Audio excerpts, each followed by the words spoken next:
My brother and myself have therefore come together today to say this dissent stops here. That starting today, we will begin a process of bringing our people together. That we will begin a process of discussing what ails us and what creates division amongst us. Many of these differences are already well entrenched in the third generation of Kenyans that are currently leaking into the fourth generation in primary and secondary schools. Yet in many instances, Kenyans cannot remember why and where they disagreed in the first place. And we have come to a common understanding, an understanding that this country of Kenya is greater than any one individual, and that for this country to come together, leaders must come together. As we fight ostensibly to save ourselves from each other, the reality is we need to save our children from ourselves. We need to save our children from ourselves. But let me just paraphrase it. He's talking about himself and the president. Let's take a look at what the agenda was supposed to be. The 9-point agenda that the BBI task force has been looking at. The first one was the ethnic antagonism and competition, of course, that has been seen over several elections in the past history. Lack of national ethos. They felt that there is an abuse of how people behave, be it in public or when they're dealing with public matters. Then there was the question of inclusivity, a general feeling from different quarters of the politics saying that whenever a government is being constituted, then several communities are left out. So this, the BBI task force was to look for solutions on how to address this.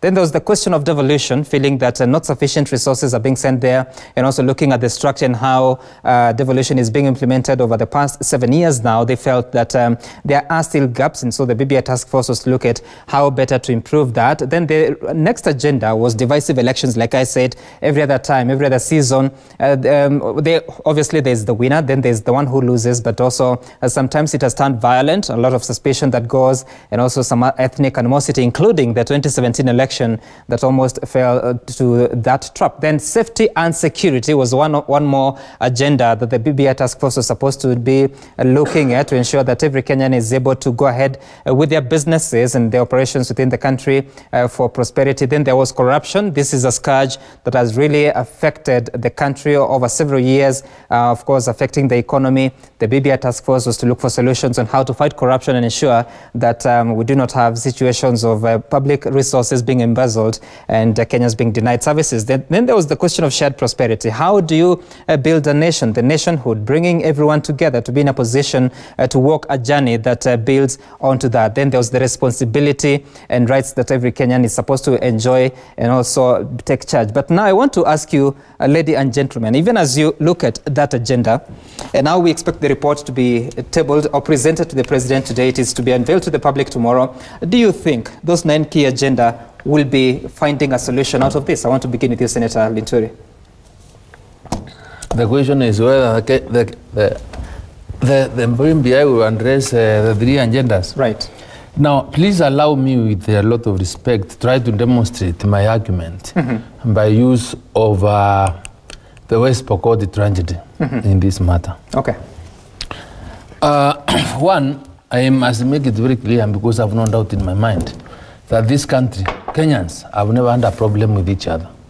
The problem we've had throughout in this country is about problems between people that are seeking elective positions, either at whatever level, because these are the people that incite Kenyans against one another. There are people that forget, once given the responsibility to serve, have a duty and to remain faithful and to improve the well-being of the people of Kenya. But other than us doing that, we continually use the ignorance or take advantage of the ignorance of the Kenyans that have for our own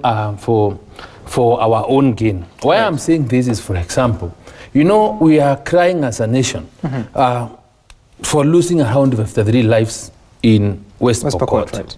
And as a responsible government and system that has all the machinery, that has the resources to intervene and alleviate or try to assist or to get those people out of that situation at the very time of need.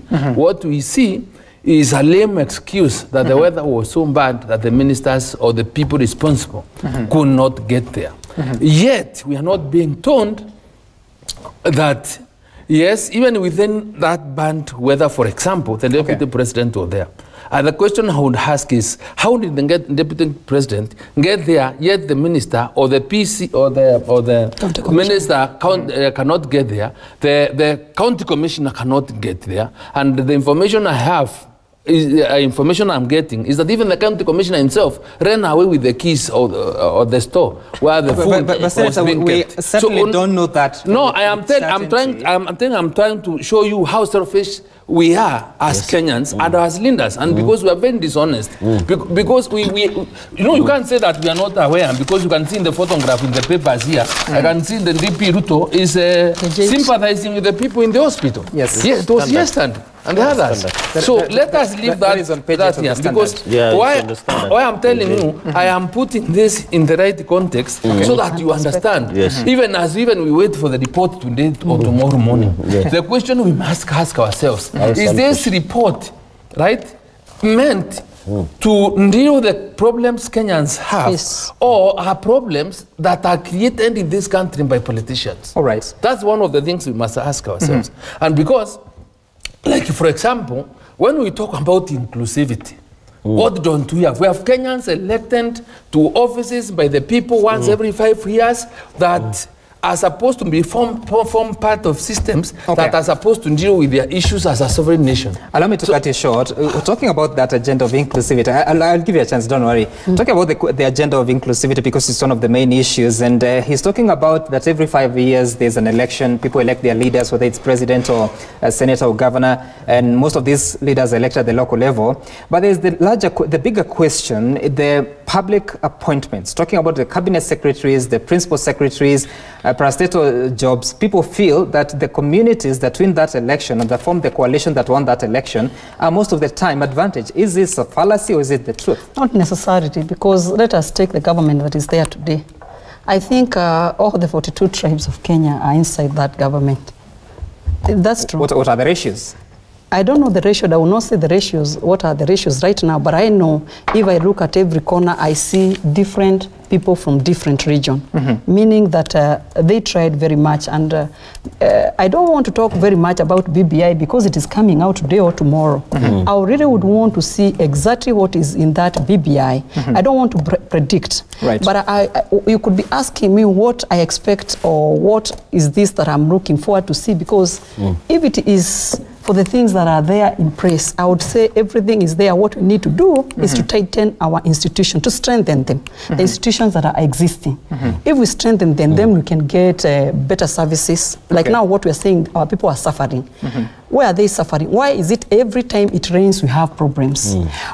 How comes every time it doesn't rain, we still have a problem? Those are the issues we should be addressing right now. But like I have said, I don't want to talk about, because I don't know what is there, and I don't want to pretend that I know what will be there. But there are so many things that I'm asking. You see what is happening right now, or what we need to address right now, that is a pressing issue right now. It is unemployment of the youth. How are we going to deal with the unemployment of the youth? Yet, yes, free primary education, yes, free secondary education, yes, they have gone to the university, then after the university, what happens? You see, those are the issues as Kenyans we should be addressing. When it comes to elections after every 5 years, and then we are divided. Are we not supposed to be strengthening the institutions that are there to make sure that nobody feels rigged, or nobody sees targeted unfairly? But anyway, let us wait. Let us not discuss something that we have not seen. From where I come from, they say before the baby is born, don't start preparing her clothes. But if from the looks of things, I really want to read that BBI when it comes out. Because I really want to see. You said that you are certain that the representation is fair. I want just to take a look at a report that was presented by the National Cohesion NCSA in 2016. They were saying that they were looking at the commissions and the representation there. There were 1,312 Kikuyus. That was 21% in all the commissions. Kalenjins were taking 13.6%. The Kamba were taking 11.9%. 8.2%, the Luhya were taking 11.1%, the Luo were taking 9.5%. So you can see how that spread goes until all the way to the 42nd tribe. Can I also ask you a question? The census also came the other day. How was the representation? We do not have those figures, but obviously, historically, it's less than 21% for the Kikuyu community. I think don't take us through that trajectory, because we missed the point. And I can tell you where Kenyans are not even bothered. Kenyans do not know those statistics. I can tell you what brings about problems in this country is not how many civil servants are aware. Because it's easier to address that one, because even with the law itself that we have created, that number, even in terms of gender, percent or whatever, it can be brought with, because those are appointments. You develop a criteria on how certain offices will be filled, will be a problem. The problem is how power is shared and how people feel represented at the policy-making level, at the national level. From the grassroots. From the grassroots, the people that have some nexus, the connection between the voter and the voting, because that is where the problem is. And I can tell you, if, for example, you know, I've been in Parliament for quite some time. And I sat in Parliament when we did the National Accord that brought peace in this country in 2008 after the post-election violence.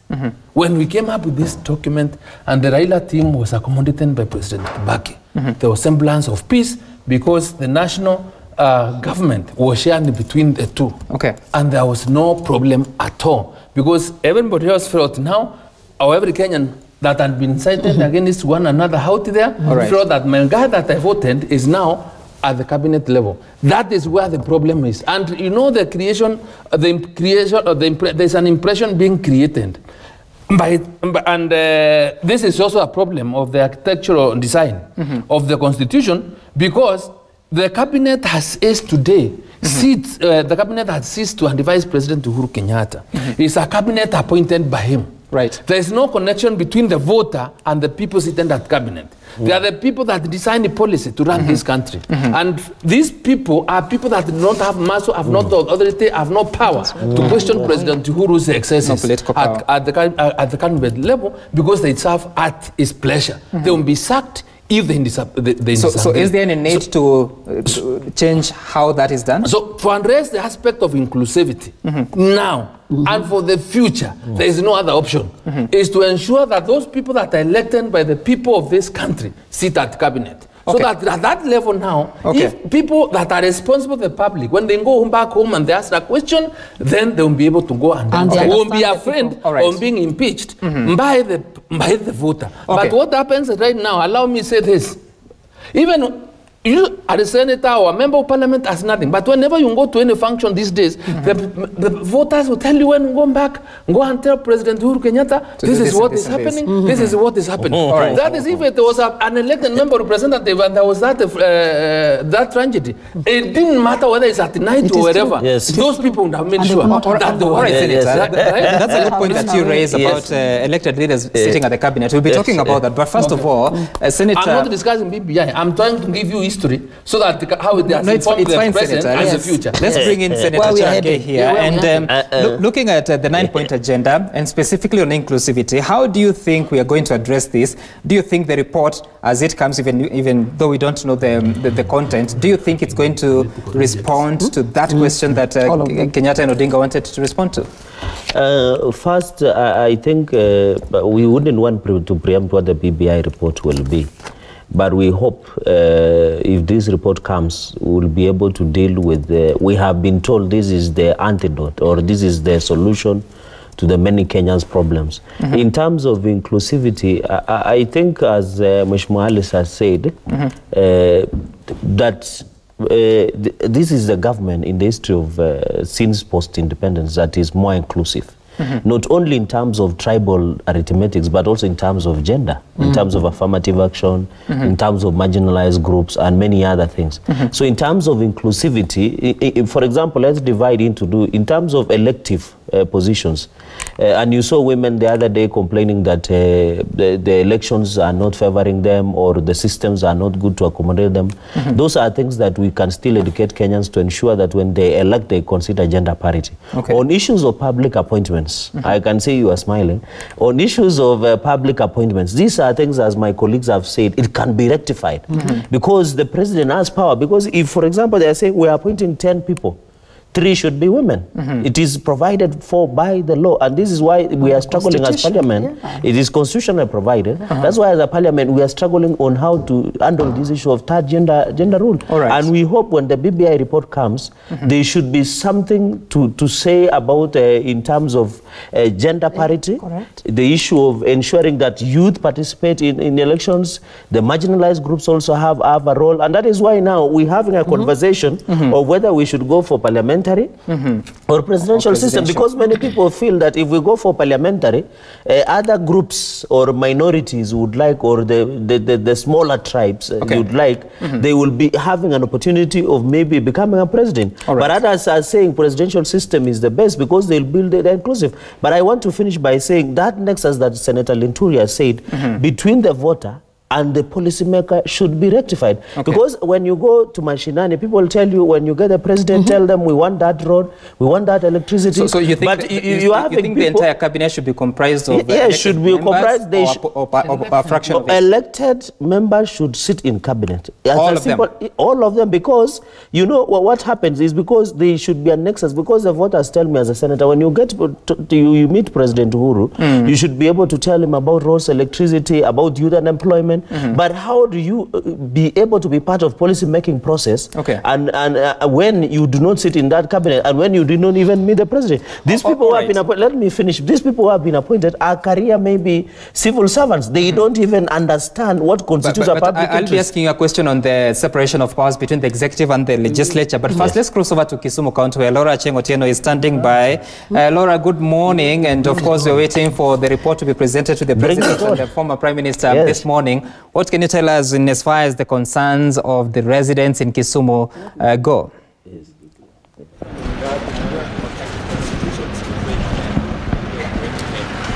Laura, if you can hear me, the question I'm asking you, as we wait for the release of that report submission to the president, what are the Kenyans in Kisumu County saying in as far as the expectations are?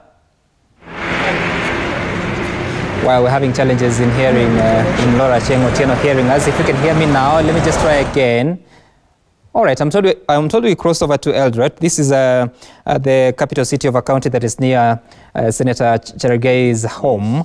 And John Wanyama is standing by. So, John, we know that the BBI and the handshake has not always been received very well historically in Uasin Gishu, and I say historically since March last year.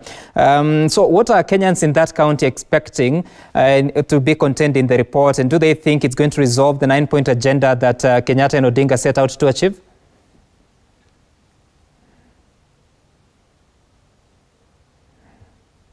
Well, unfortunately, we're having challenges, but let me toss it back to you. We are talking about the question of separation of powers between the legislature and the executive. And I bet, or I believe that when it was decided that cabinet members should be appointed outside parliament, it was exactly to ensure that people who are career persons are able to focus on that exclusively, and then the legislature can do the oversight. Don't you think returning that would somehow distort that kind of thinking? You see, just like I started by saying that we have a problem with our constitutional design in terms of how we are trying to apportion power. And this has caused us a lot of problems in this country. Because when you read the Article 1 of the Constitution of Kenya, Article 1 says that the sovereign power belongs to the people of Kenya, and the same power will be exercised by the people through their democratically elected representatives. Although power is down there, is also donated to the others. You will not find anywhere power is being exercised through appointment by minister. Power will be exercised by Uhuru Kenyatta, who will donate his power to his minister. So what does this mean if we are freely to adhere to aspects of constitutionalism? What we are saying is that the Mwananchi has decided that I would want my affairs decided by the people or the person that I voted for on my behalf. Right. And I'll pay taxes so that this guy sits down and decides what my taxes will do. That's true. That is what it means. Okay. So that I can be able to ask him why you did not do a road, why there was no medicine, why ABCD was not there. And so that now, if you are unable to meet my expectations, in another 5 years, I'll sack you, you'll go home. So that is what exactly the whole thing will always revolve around. But what has happened right now, and why we say that is why there is some serious disconnect. And this is why I personally oppose this Katiba, because I couldn't imagine how a person who has just lost an election or will lose an election is meant to sit in cabinet. One, he has a problem with confidence levels. When you have a problem. And when you sit there, you cannot have the massive question, because I told you, no, if I did not appoint you here, you will be jobless. Okay, so let's go to Kisumu now. I understand that Laura Achieng' Otieno is ready. Laura, good morning. The question I asked you is, what are Kenyans in Kisumu County saying in as far as the submission of the report to President Kenyatta and Raila Odinga goes this morning?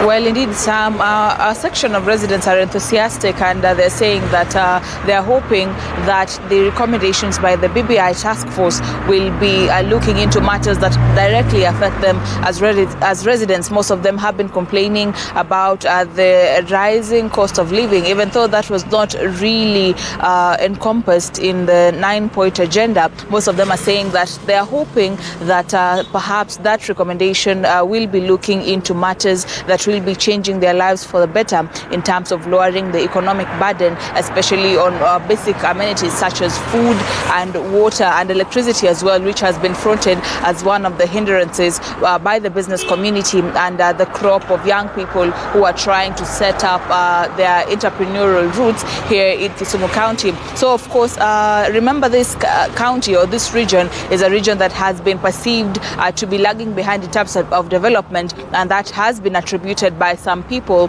to a lack of inclusive politics. So some of the people are saying that at least since the handshake, they have seen an influx of development projects happening within Kisumu County. Remember, we saw the president come into Kisumu sometime earlier this year, indicating a raft of development projects, including the upgrading of various roads, the revival of the sugar sector, and the revival of the economy of the entire western region, not only Kisumu County, but the entire western region. So, of course, we have been speaking to a few people. Some of them are a bit camera shy, but of course, all of them are presenting hopefulness, or they're saying that they're hopeful that that report will be looking into matters that will be affecting their lives directly in terms of lowering the economic burden on basic amenities. Sam. Okay.